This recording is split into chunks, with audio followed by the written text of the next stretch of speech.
Hello friends, शुरू करते हैं आज का वीडियो। और आज की वीडियो में हम करेंगे क्लास 6 चैप्टर नंबर 7 फ्रैक्शंस का कंप्लीट रिवीजन। फाइनली ये चैप्टर अब हमारा कंप्लीट हो चुका है और काफ़ी इंटरेस्टिंग और न्यू टर्म्स इसमें सीखने को मिले थे। तो आज एक बार वो सारा जो जितना भी हमने सीखा इस चैप्टर से उसको रिवाइज कर लेंगे, ठीक है।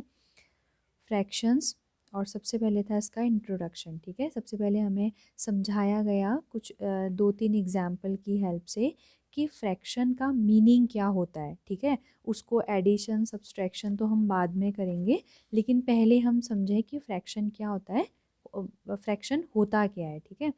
तो फ्रैक्शन हमने देखा था कि फ्रैक्शन किसी भी होल का, यानी कि एक जो कोई भी चीज़ है, जैसे एक सर्कल हम ले लें, एक रेक्टेंगल ले लें, कोई भी एक चीज़ है, एक चॉकलेट ले लें पूरी, एक ये पेंसिल ले लें पूरी कंप्लीट, तो ये होल को रिप्रेजेंट करता है एक। और अगर उसका हम कुछ पार्ट कर दें एक होल के, जैसे एक चॉकलेट के हमने 4 इक्वल पार्ट कर लिए, 3 इक्वल पार्ट्स कर लिए, ठीक है। जैसे इस सर्किल के यहाँ पर 8 इक्वल पार्ट्स किए हुए हैं ये, ठीक है। ऐसे ये रेक्टेंगल के 7 इक्वल पार्ट्स किए हुए हैं। तो उस पार्ट में से अगर हमने एक छोटा हिस्सा दिखाना हो, ठीक है, ये पूरे पूरे में से, होल में से अगर कुछ पार्ट को हमने बताना हो, तो इसको हम रिप्रेजेंट करते हैं एक स्पेशल टाइप के नंबर से। और वो स्पेशल टाइप का नंबर ही हमारा कहलाता है फ्रैक्शन, ठीक है। फ्रैक्शन बेसिकली एक नंबर है जो कि होल के एक पार्ट को रिप्रेजेंट करने में हमारी मदद करता है, ठीक है। जैसे ये जो पार्ट है, ये पूरे इस होल का 1/8 पार्ट है, ठीक है। 1/8 लिखते हैं उसको, 1/8। तो इसमें हमने देखा था सबसे पहले कि एक जो फ्रैक्शन होता है, तो उस जैसे अगर हम बोलें 3/4, तो इसको हम क्या पढ़ेंगे, 3 parts out of 4 equal parts. नीचे वाला रिप्रेजेंट करता है कि उस टोटल होल के कितने इक्वल पार्ट्स किए गए हैं, और ऊपर जो होता है नंबर वो रिप्रेजेंट करता है कि उतने सारे पार्ट्स में से हम किन की बात कर रहे हैं, ठीक है। जैसे एक रोटी को हमने 4 इक्वल पार्ट्स में डिवाइड किया तो अपॉन में 4 हो गया, और उस 4 में से हम बोल रहे हैं कि 3 पार्ट तो मैंने तुम्हें दे दिए और अपना सिर्फ एक पार्ट खाया, तो हम बोलेंगे 3/4 तो मैंने रोटी का तुम्हें ही दे दिया और अपना सिर्फ रिमेनिंग खाया, ठीक है। तो वो एक रोटी का पार्ट दिखाने के लिए हम किससे उसको रिप्रेजेंट कर रहे हैं, फ्रैक्शन से, ठीक है। फ्रैक्शन आगे फिर हम बढ़े तो फ्रैक्शन के बारे में फिर हमने पढ़ा कि इसको हम, ये जो 5/12 इज़ अ फ्रैक्शन, ये जो फ्रैक्शन है इसको हम क्या बोलते हैं, 5/12। जो नीचे लिखा है उसके आगे एस लग जाता है, ठीक है। ये पार्ट को रिप्रेजेंट करता है। और यहाँ पर हमें बताया है कि जो नीचे डिनोमिनेटर है 12, वो रिप्रेजेंट करता है कि it is the number of equal parts into which the whole has been divided. पूरे होल को जितने पार्ट्स में डिवाइड किया गया है वो नीचे वाला नंबर होता है। और जो ऊपर वाला नंबर होता है वो होता है कि which have been taken out, जितना हम ले रहे हैं, जितने की बात चल रही है, ठीक है। जो सेंटेंस का मेन हीरो है जिसके बारे में बात चल रही है वो होता है ऊपर वाला, ठीक है। और एक इम्पॉर्टेंट चीज़, और जो ऊपर वाला होता है उसको न्यूमरेटर कहते हैं, और जो नीचे वाला नंबर होता है उसको डिनोमिनेटर कहते हैं। और ऊपर और नीचे दोनों ओवरऑल मिल करके यही बनाता है फ्रैक्शन, ठीक है। उसके बाद नेक्स्ट बेसिक टॉपिक आया था इसमें, fraction on number line. Number line में कैसे रिप्रेजेंट करते हैं, तो ये भी एक बहुत अच्छा सा एक न्यू तरीका था हमारे लिए, एक न्यू टर्म। जैसे अगर हमें 1/2 को रिप्रेजेंट करना होगा, तो ये जो यूनिट डिस्टेंस हम लेंगे, इसमें हमने सबसे पहले देखा था प्रॉपर फ्रैक्शन को हम कैसे लिखेंगे, ठीक है। प्रॉपर फ्रैक्शन जिसके कि ऊपर एक छोटा नंबर होता है और नीचे एक बड़ा, ठीक है। न्यूमरेटर छोटा जब होता है डिनोमिनेटर से तो ये प्रॉपर फ्रैक्शन होता है। इसको बनाना हमने सीखा था। पहले पूरा एक यूनिट डिस्टेंस लेंगे, ये यूनिट डिस्टेंस कितने भी मेज़र की हो सकती है, ठीक है। फिर उसके हम जो डिनोमिनेटर में जो नंबर है उतने इक्वल पार्ट्स करेंगे, जैसे यहाँ पर 2 लिखा है तो इस यूनिट डिस्टेंस को हमने, ये हो गया फर्स्ट पार्ट, और यहाँ से ये इतना इतना हो गया सेकेंड पार्ट। ये 2 इक्वल पार्ट्स में डिवाइड किया, फिर हम ऐसे नंबरिंग 0/2, फिर ये हो जाएगा 1/2, फिर ये हो जाएगा 2/2 1। ऐसे ही अगर हमने 1/3 2/3 को रिप्रेजेंट करना है तो ये जो यूनिट डिस्टेंस हमने लिए इसको इक्वल 3 पार्ट्स में डिवाइड करना होगा, जो कि डिनोमिनेटर में लिखा हुआ है, इतने ही पार्ट्स में डिवाइड करना होता है। फिर हम यहाँ से आएंगे, ये हो जाएगा 0/3 जो कि 0 ही होता है, ये 0 हो गया।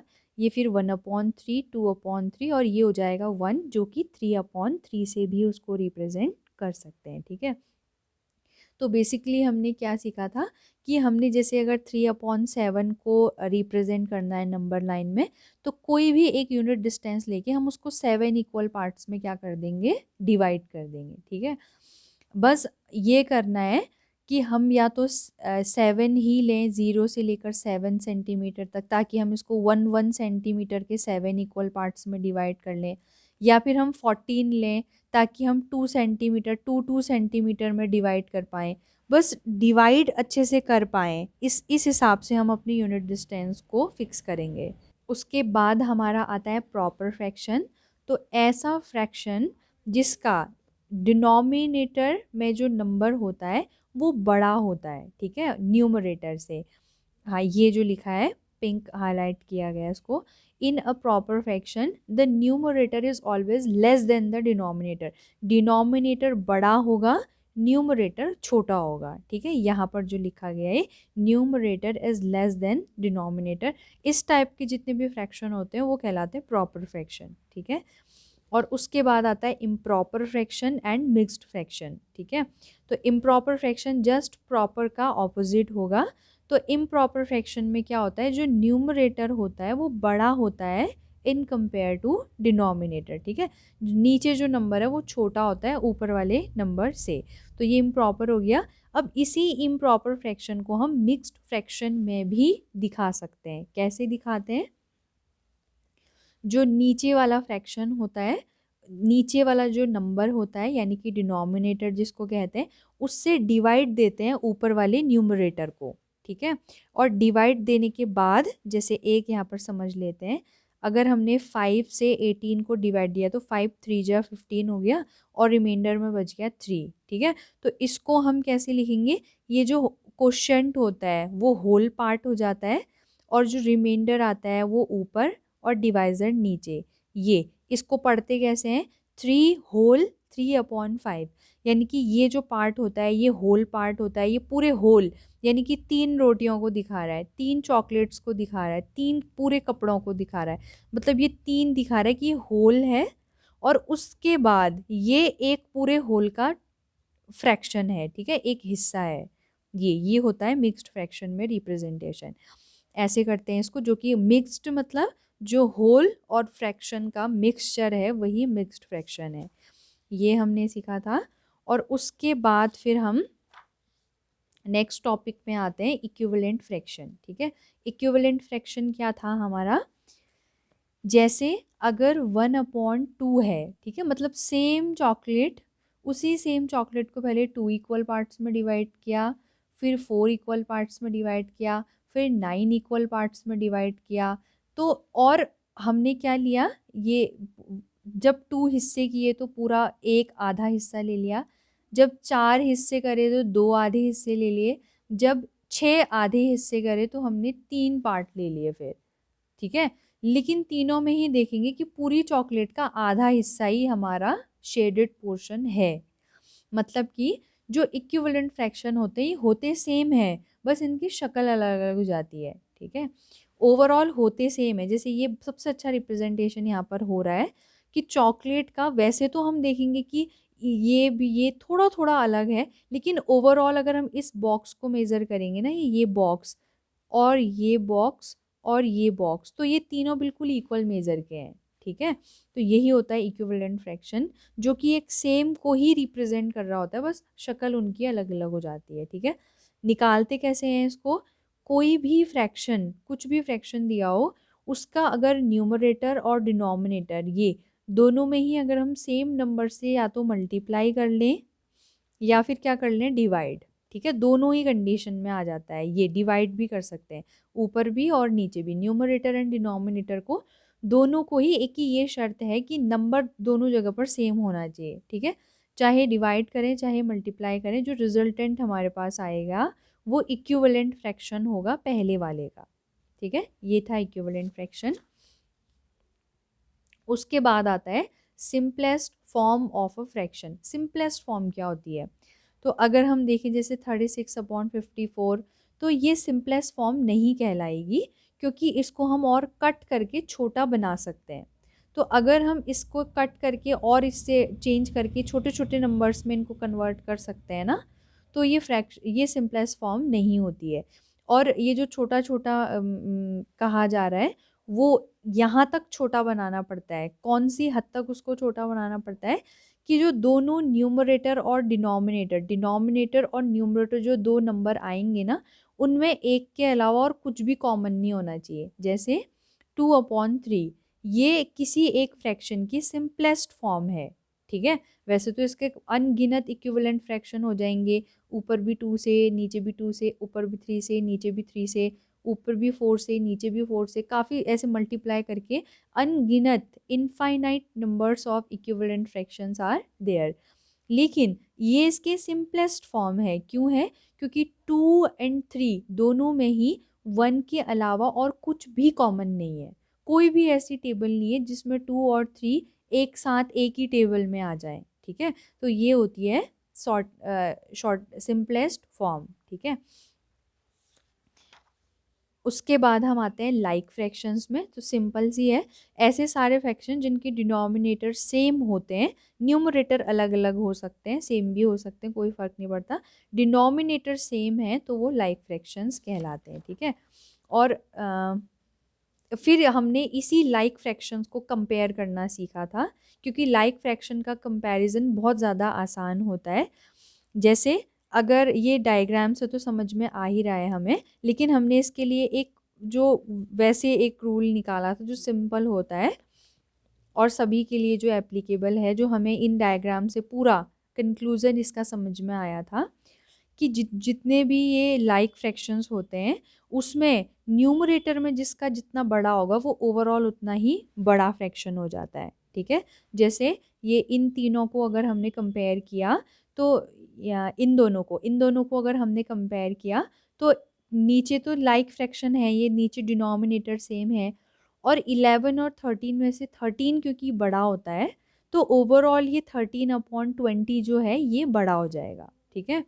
और इसी का अनलाइक फ्रैक्शन पहले देखते हैं, ठीक है। अनलाइक फ्रैक्शन क्या थे, जिनके डिनोमिनेटर सेम नहीं होते हैं वो अनलाइक, इनके कंपैरिजन में हमने देखा था दो तरीके हैं, उसमें दो दो टाइप के हमें मिलते हैं। एक तो वो जिनके न्यूमरेटर सेम हो जाते हैं, डिनोमिनेटर तो सेम नहीं होंगे क्योंकि वो अनलाइक फ्रैक्शन के बारे में हम बात कर रहे हैं, तो डिनोमिनेटर जो सेम हो गए तो फिर तो वो अनलाइक फ्रैक्शन रहेंगे ही नहीं, लाइक बन जाएंगे।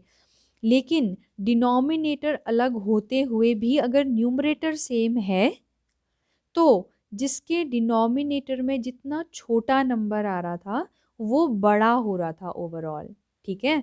इसको हमने ऐसे समझा था कि एक चॉकलेट के 8 हिस्से करे हमने और उसी चॉकलेट के 10 हिस्से करे, तो हमें किस इन दोनों में जो हिस्से हमने किए हैं तो कौन सा हिस्सा हम ले जो कि हमें बड़ा पार्ट मिले। तो अगर एक चॉकलेट को हम जितने कम पार्ट्स में डिवाइड करेंगे ना तो उतना बड़ा हिस्सा हमें मिलेगा। तो जब हमने 8 पार्ट किए तो ये जो हिस्सा होगा ये बड़ा हमें मिलेगा चॉकलेट का पार्ट। ऐसे हम समझे थे इसको कि अनलाइक फ्रैक्शन में अगर न्यूमरेटर सेम है तो नीचे वाला जो नंबर जितना छोटा होगा ओवरऑल वो फ्रैक्शन उतना ही बड़ा हो जाता है, ठीक है। और दूसरा फिर हमने एलसीएम के थ्रू सीखा था कि जैसे इन दोनों को हमने कंपेयर करना तो फिर हमें एलसीएम चाहिए। एलसीएम से इन दोनों के डिनोमिनेटर सेम बनाएंगे, फिर वो लाइक फ्रैक्शन में कन्वर्ट हो जाएंगे, और लाइक फ्रैक्शन में कैसे किया जाता है वो हमें आता है, ठीक है। उसके बाद एडिशन एंड सब्सट्रैक्शन, और इस टॉपिक में सबसे पहले हमने ऐड या सब्सट्रैक्ट किया था लाइक फ्रैक्शंस को, जो कि बहुत ज़्यादा इजी होता है कि जैसे इन दोनों को अगर हमने ऐड करना है तो पहले ये जो डिनोमिनेटर में होता है, क्योंकि सेम है दोनों में, तो ऐसे ही एज इट इज़ उतर जाता है और ऊपर इन दोनों को प्लस कर देते हैं। ठीक है, 3 होंगे तो ऐसे ही तीनों के जो न्यूमरेटर है उनको प्लस कर देंगे, तीनों के अपॉन में 28 आ जाएगा। ऐसे ही 4 5 जितने भी फ्रैक्शन हमें दिए हों उन सबको करते हैं। ठीक है, और ऐसे ही सिमिलरली हम इसको सब्सट्रैक्ट भी ऐसे ही करते हैं, अपॉन वाला ऐसे नीचे आ जाएगा और ऊपर जो नंबर है 5 - 2 वो ऐसे जैसे प्लस में किया था वैसे ही माइनस में भी ये। ठीक है, तो ये बहुत ज़्यादा आसान होता है। तो इससे रिलेटेड पहली एक्सरसाइज की थी 7.5। फिर इसी की जो नेक्स्ट एक्सरसाइज थी उसमें हमारा था कि एडिंग एंड सब्सट्रैक्शन फ्रैक्शन, लेकिन इसमें हमारा लाइक फ्रैक्शन नहीं थे। ठीक है, अनलाइक फ्रैक्शन थे। तो इसमें हमने सीखा था कि यहाँ पर हमने क्या लेना है, पहले एलसीएम लेना है। जैसे यहाँ पर हम देखते हैं, कुछ एग्जाम्पल भी किए थे फिर एक्सरसाइज में किया था। जैसे इसी को ले लेते हैं कि 3/5 - 7/20 इनको करना है, तो सबसे पहले इनका एलसीएम लेंगे ये। ठीक है, एलसीएम लेके डिनोमिनेटर सेम बनाएंगे, इन दोनों को सेम बनाएंगे। उसके बाद जो भी करना है, माइनस करना है तो माइनस, जैसे यहाँ पर प्लस करना है तो फिर प्लस। लेकिन पहले क्या किया, एलसीएम से एलसीएम ले करके इनके डिनोमिनेटर जो है वो सेम बनाए, ये 15 15। ठीक है, तो लास्ट हमारा यही था इस चैप्टर में। उसके बाद हमने सॉल्व की थी एक्सरसाइज 7.6। ठीक है, तो यहाँ पर ये चैप्टर हमारा कंप्लीट होता है। अब आपका होमवर्क है कि आपको इसको पढ़ना है और इसको अगर एक एक पॉइंट पूरा समझ में आ रहा है तो यानी कि ये चैप्टर आपका अच्छे से कंप्लीट हो चुका है। ठीक है, और नहीं आ रहा तो एक बार फिर से आप वीडियोस को देख सकते हैं और अच्छे से, क्योंकि इंटरेस्टिंग चैप्टर है। और अब इसके बाद फ्रैक्शन से रिलेटेड बहुत सारे क्वेश्चंस हमें देखने को मिलेंगे। ठीक है, चाहे वो कॉम्पिटिटिव एग्ज़ाम्स के हों, चाहे फिर वो हमारे स्कूल एग्ज़ाम के लिए हों। तो फ्रैक्शन चैप्टर, ये जो अभी चैप्टर हम सीखने वाले हैं, फ्रैक्शन, डेसिमल, परसेंटेज, ये बहुत ज़्यादा इम्पॉर्टेंट है कॉम्पिटिटिव के पॉइंट ऑफ व्यू से भी और हमारे स्कूल एग्ज़ाम के पॉइंट ऑफ व्यू से भी। तो इसको अच्छे से समझेंगे। और आज की वीडियो में इतना ही। अब नेक्स्ट वीडियो में हम किसी एक न्यू चैप्टर के साथ अपना स्टार्ट करेंगे। आज की वीडियो में इतना ही।